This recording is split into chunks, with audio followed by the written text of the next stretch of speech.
రెస్టారెంట్లలో ఒక biggest scam బట్టబయలైంది. Income tax అధికారులు తనిఖీలు చేస్తున్నారు. సో బిర్యానీ అమ్మకాల్లో భారీగా అవకతవకల్ని గుర్తించారు. 60,000 కోట్ల రూపాయల అమ్మకాలకి పన్నులు ఎగ్గొట్టారట రెస్టారెంట్లు. ఒక్క సాఫ్ట్వేర్తో 6 ఏళ్లలో భారీగా పన్నులు ఎగ్గొట్టేశారు. దేశవ్యాప్తంగా 1,00,000కు పైగా రెస్టారెంట్లో వినియోగం జరుగుతోంది. అయితే హైదరాబాద్, అహ్మదాబాద్ సహా పలు కీలక నగరాల్లో ఈ స్కామ్ బయటపడింది. హైదరాబాద్లో తీగలాగితే అహ్మదాబాద్లో డొంక కదిలింది. 2019 నుంచి 60,000 కోట్ల రూపాయల విలువైన ట్రాన్సాక్షన్స్ విషయాన్ని దాచిపెడుతూ పన్నుని ఎగ్గొట్టేశారు రెస్టారెంట్లకు సంబంధించిన యాజమాన్యాలు. డెలివరీ యాప్ల ద్వారా అమ్మకాలని 20 నుంచి 30% తక్కువగా చూపించిన ఈ రెస్టారెంట్లన్నీ కూడా యూపీఐ చెల్లింపులకి రోజుకో క్యూఆర్ కోడ్ వినియోగించినట్టుగా అధికారులు గుర్తించారు. సో రోజుకో క్యూఆర్ కోడ్ విధించడంతో పాటుగా అమ్మకాలని తక్కువగా చూపించి ఒక యాప్ ద్వారా బోగస్ సాఫ్ట్వేర్ల ద్వారా 60,000 కోట్ల రూపాయల ట్రాన్సాక్షన్స్ని తప్పుగా చూపించి కొన్ని కోట్ల రూపాయల ట్యాక్స్కి పంగనామం పెట్టేశారు. సో ప్రజెంట్ ఇన్కమ్ ట్యాక్స్ అధికారుల తనిఖీల్లో హైదరాబాద్లో తీగలాగితే అహ్మదాబాద్లో డొంక కదిలింది. ఇది అది అనేది లేదు, అన్ని రెస్టారెంట్ల పరిస్థితి ఇంతే. ఇక మరీ ముఖ్యంగా చిన్న చిన్న టిఫిన్ సెంటర్లు, చిన్న చిన్న ఫాస్ట్ ఫుడ్ సెంటర్లు, ఓపెన్గా పెట్టేటువంటి కొన్ని చిన్న చిన్న ఓపెన్ రెస్టారెంట్లు, ఇవన్నీ కూడా కనీసం జిఎస్టీ ఖాతాను తెరవవు, ఫుడ్ ఇన్స్పెక్షన్ లైసెన్స్ ఉండదు, అసలు కనీసం మినిమం గైడ్లైన్స్ పాటించకుండా అక్కడ వ్యవహరిస్తూ ఉంటారు. ఎటుకలకి ఎప్పుడైనా ఒకసారి మరి వాళ్ళకు అవసరం వచ్చినప్పుడో లేదంటే వాళ్ళ మాట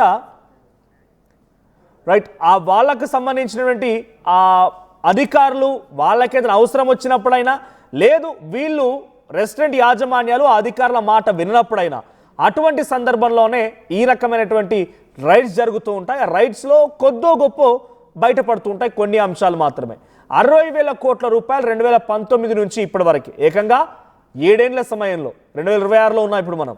సో ఈ 5-6 ఏళ్ల పాటుగా జరిగిన ప్రతి అంశానిపైన కూడా ఇన్కమ్ ట్యాక్స్ అధికారులు ఇప్పుడు బయటికి తీస్తున్నట్టు తెలుస్తోంది. దీనికి సంబంధించి మరిన్ని అప్డేట్స్ మా ప్రతినిధి నిర్మల అందిస్తారు. నిర్మల, రెస్టారెంట్లకు సంబంధించి 60,000 కోట్ల రూపాయల ట్రాన్సాక్షన్స్ని దాచిపెట్టి కొన్ని కోట్ల రూపాయల ట్యాక్స్ని పంగనామం పెట్టారు బోగస్ సాఫ్ట్వేర్ ఉపయోగించి.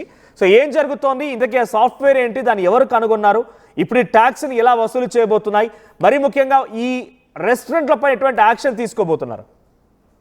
ఎస్ మనోజ్, ఈ రెస్టారెంట్ హైదరాబాద్ రెస్టారెంట్ ఒకటే కాదు, అహ్మదాబాద్ రెస్టారెంట్ కూడా దీనికి ప్రధాన పాత్ర పోషించిందని కూడా తెలుస్తూ ఉంది. అలాంటప్పుడు ఈ 60,000 కోట్ల విలువైన ట్రాన్సాక్షన్ దాచిపెట్టినందుకు గాను మరి పన్ను ఎగవేత కొట్టినందుకు కూడా మొత్తానికైతే దీని మీద అయితే గట్టి వేటే పడనుంది అని తెలుస్తుంది. కానీ ఈ యాప్ ని ఎవరు కనిపెట్టారు అనే కోణంలో కూడా పోలీసులు అయితే మరి దర్యాప్తు అయితే కొనసాగిస్తూ ఉన్నారు. ఎందుకంటే ఇది యూపీఐ చెల్లింపులకు రోజుకు క్యూఆర్ కోడ్ను కూడా వినియోగించినట్లు గుర్తించడం జరిగింది అధికారులు. అయితే మరి ఆ కోడ్ ను కూడా గుర్తించి దాని ద్వారానే ఇవన్నీ కూడా బయటకు తీసినట్టుగా కూడా తెలుస్తూ ఉంది.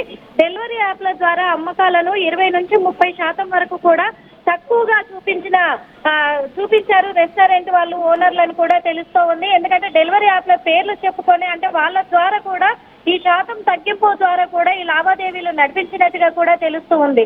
ఒక సాఫ్ట్వేర్ తో 6 ఏళ్లలో భారీగా కూడా పన్నులు ఎగవేత చేశారు అని తెలుస్తుంది. అదే కాకుండా దేశవ్యాప్తంగా కూడా 1,00,000కు పైగా రెస్టారెంట్లలో ఈ వినియోగం కూడా జరిపించినట్టుగా కూడా అధికారులు అయితే గుర్తించారు.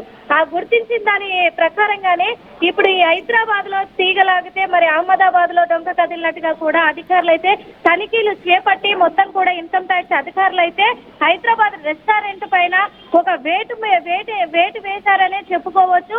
ఎందుకంటే ఇది భారీ మోసం కింద కూడా వస్తుంది కాబట్టి బిర్యానీ అమ్మకాల్లో కూడా 60,000 కోట్లు అంటే మామూలు విషయం కాదు. పన్నులు 60,000 కోట్లు ఎగ్గొట్టారు అని అంటే దాని పట్ల ఎంత నష్టము వాటిల్లింది అనేది కూడా తెలుస్తూ ఉంది. కాబట్టి హైదరాబాద్ రెస్టారెంట్ పైనే కాదు, మెయిన్ గా హైదరాబాద్ నగరంలో రెస్టారెంట్ అంటే ఈ సాఫ్ట్వేర్ ఏంటి, సాఫ్ట్వేర్ ద్వారా ఏ రెస్టారెంట్లు లింకప్ అయి ఉన్నాయి, సో అంటే చిన్న చిత్తక పెద్ద అన్ని దీంట్లో లింకప్ అయి ఉన్నాయా? ఇప్పుడు వీటిపైన హైదరాబాద్ నుంచి మొదలుకుంటే అహ్మదాబాద్ దాకా ఈ లింక్ ఉంది అని చెప్తున్న నేపథ్యంలో ఆ రెస్టారెంట్లు కొన్ని కోట్ల రూపాయల ట్యాక్స్ని ఎగ్గొట్టాయి, ప్రభుత్వ ఖజానాకి రాకుండా అడ్డుకునే ప్రయత్నం చేశాయి. ఇప్పుడు వాటిని ఆ రెస్టారెంట్ యొక్క లైసెన్స్ రద్దు చేయడం కానీ ఆ యాజమాన్యాల్ని హోల్డ్లో పెట్టడం కానీ ఇటువంటి యాక్షన్స్ ఏమైనా సివియర్ యాక్షన్స్ ఉండే అవకాశం ఉందా? ఎస్ మనోజ్, ఎందుకంటే ఈ యాప్ ఏ యాప్ అనేది కూడా దాని పేరు అనేది అధికారులు ఇంకా బయటికి వెల్లడించలేదు. ఎందుకంటే ఈ విషయంలో కూడా వాళ్ళు కీలకంగా పాత్ర పోషించి కూడా ఒక కేవలం హైదరాబాద్ రెస్టారెంట్లలో అంటే కూడా మనకి ఇప్పుడు మేఫిల్ కావచ్చు, ఈ గ్రీన్ బావర్చి, చాలా రెస్టారెంట్లు కూడా ఉన్నాయి. హైదరాబాద్ లో కూడా హైదరాబాద్ పేరు పెట్టి హైదరాబాద్ రెస్టారెంట్ కూడా నడిపిస్తూ ఉన్నప్పటికీ కూడా మెయిన్ గా పెద్ద పెద్ద రెస్టారెంట్లలోనే ఫస్ట్ వీళ్ళు తనిఖీలు చేపట్టే అవకాశాలు ఉన్నాయి. ఎందుకంటే ఈ మెయిన్ పెద్ద పెద్ద రెస్టారెంట్ల వాళ్ళే ఈ యాప్ తోటి కనెక్ట్ అయి ఉన్నట్టుగా కూడా గుర్తించడం జరిగింది. కానీ ఆ యాప్ దేని ద్వారా ఎవరు కనిపెట్టారు, ఎలా దేని ద్వారా ఇదంతా లావాదేవీలు నడుస్తూ ఉన్నాయి, ఎలా ఎగరగొట్టగలిగారు, వాళ్ళు కట్టినట్టుగా ఎలా చూపించారు అనేది కూడా మొత్తం కూడా వీళ్ళైతే ఇప్పుడు దర్యాప్తు కొనసాగిస్తూ ఉన్నారు. ఒకదాని తర్వాత ఒకటి బయటికి లాగుతూ ఉన్నారు. అదంతా కూడా అధికారులు బయట పెట్టే అవకాశం అయితే ఉంది. ఈ క్యూఆర్ కోడ్ కూడా యూపీఐ చెల్లించిన క్యూఆర్ కోడ్ కూడా ఎలా వీళ్ళు కనిపెట్టగలిగారు, ఏ యాప్ ద్వారా వీళ్ళు కనుగొన్నారు అనే దానిపైన కూడా వీళ్ళు దృష్టి సారించి అధికారులు అయితే ఎంక్వైరీ మొదలు పెట్టారు మొత్తం మీద. ఎందుకంటే హైదరాబాద్ లో పెద్ద రెస్టారెంట్స్ ఏవైతే ఉన్నాయో ఆ రెస్టారెంట్ల పైన ఫస్ట్ వీళ్ళు వేటు వేయబోతున్నారు. తర్వాతే మిగతా చిన్న చిన్న రెస్టారెంట్ల మీద కూడా మొత్తం తనిఖీలు చేపట్టే అవకాశం ఉంది. ఎందుకంటే ఇప్పుడు వీళ్ళు 60,000 కోట్లు ఒక హైదరాబాద్ లో భారీ రెస్టారెంట్లే ఇలా ఎగరగొట్టారు అని అంటే కూడా, పన్నులను ఎగరగొట్టారు అని అంటే చిన్న రెస్టారెంట్లు కూడా అవే ఫాలో అవుతుంటాయి కదా అన్న అనుమానాలు అయితే మరి అధికారులకు, ఇన్కమ్ ట్యాక్స్ అధికారులకు అయితే రావడం జరిగింది.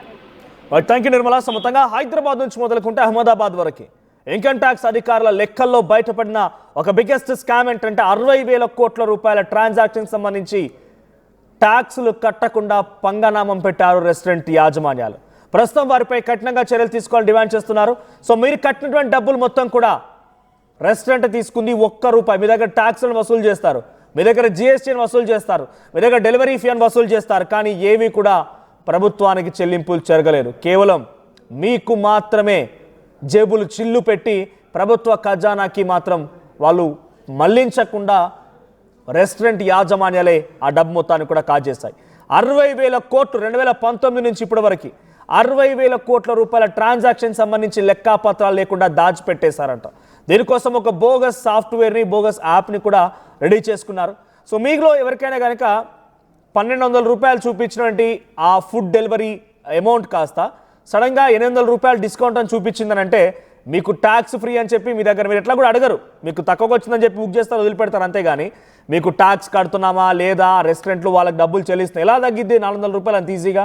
సో ఈ రకమైనటువంటి బోగస్ స్కామ్లు, బోగస్ సాఫ్ట్వేర్లతోని, బోగస్ యాప్లతోని రెస్టారెంట్లు కొన్ని కోట్ల రూపాయలు దండుకున్నాయి. 60,000 కోట్ల రూపాయలు ఏడాదికి సగటున ఈ స్థాయిలో డబ్బులు ఉన్నాయంటే ఇంకా ఎంత పెద్ద మొత్తంలో ఈ భారీ స్కామ్ జరిగి అర్థం చేసుకోవచ్చు. సో హైదరాబాద్లో 10 చోట్ల బ్రాంచ్లు ఉన్నాయంటే ఆ ఒక్క రెస్టారెంట్, ఏదో టేకింగ్ అన్ ఎగ్జాంపుల్ ఆఫ్, అంటే ఇక్కడ వాళ్ళు పాల్గొన్నారని నేను చెప్పడం లేదు, బట్ ఒక ఉదాహరణకు మీకు అర్థం అవ్వడం కోసం చెప్తున్నాను. మెఫిల్, పారడైజ్, ఈ షాక్ హౌస్లు, ఇవన్నీ బిర్యానీ ఫేమస్ సంబంధించిన రెస్టారెంట్ ఉన్నాయి చూసారా.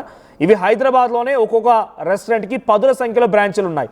అంటే ఎంత పెద్ద మొత్తంలో వీళ్ళంతా అవినీతికి పాల్పడి ఉంటారు, ఎంత పెద్ద మొత్తంలో వీరు ప్రభుత్వానికి డబ్బులు చెల్లించకుండా, ట్యాక్సులు కట్టకుండా వాళ్ళు తప్పించుకునే ప్రయత్నం చేసి ఉంటారు. వీటన్నిటిపైన ఇప్పుడు ఇన్కమ్ ట్యాక్స్ అధికారులు కఠినంగా చర్యలు తీసుకునే అవకాశం కనబడుతోంది.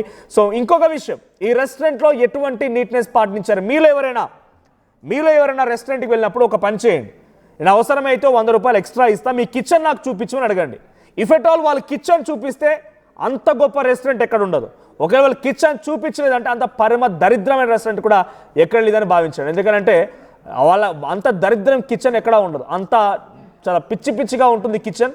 మనం తీసుకొచ్చేసరికల్లా దానిపైన కొంత ఫ్లేవర్స్ యాడ్ చేసి స్మెల్ అవ్వడానికి రకరకాలుగా జిమ్మిక్కులు చేసి పైన రూఫ్ లైటింగ్స్తోని దాన్ని అందంగా చూపిస్తారు. కానీ కిచెన్ పరమ దరిద్రంగా ఉంటుంది. మీరు తిన్నప్పుడు ఎప్పుడైనా ఏ చిన్న సమస్య అనిపించినా ఆ రెస్టారెంట్ పెద్ద రెస్టారెంట్ కదా అని చెప్పి ఊరుకొని మీరు బిల్లు మేనేజ్ చేయడం కాదు. ప్లీజ్ డూ కంప్లైంట్, ఫుడ్ ఇన్స్పెక్టర్లకు కంప్లైంట్ చేయండి. ఆ రెస్టారెంట్లని కనుక మనం డెఫినెట్గా కట్టడి చేయకపోతే ఇష్టం వచ్చినట్టుగా పుట్టగొడుగుల్లాగా వెలుస్తున్నాయి ఈ రెస్టారెంట్లు, లేకపోతే ఫుడ్ బిజినెస్లు. సో ఇష్టం వచ్చినట్టుగా చేసేవన్నీ కూడా ఫుడ్ పాయిజన్కి, మనుషుల ప్రాణాలు తీయడానికి కారణమవుతున్నాయి. సో ఈ రకమైన ట్యాక్స్లు హైదరాబాద్ రెస్టారెంట్ల పైన మీ అభిప్రాయం ఏంటి? మీ ఎక్స్పీరియన్స్ ఎప్పుడైనా జరిగిందా ఇలాంటిది, ఫుడ్ పాయిజన్ కానీ, లేకపోతే ఈ రెస్టారెంట్ ఎప్పుడైనా డబ్బుల విషయంలో అటు ఇటుగా పొరపాటు చేసి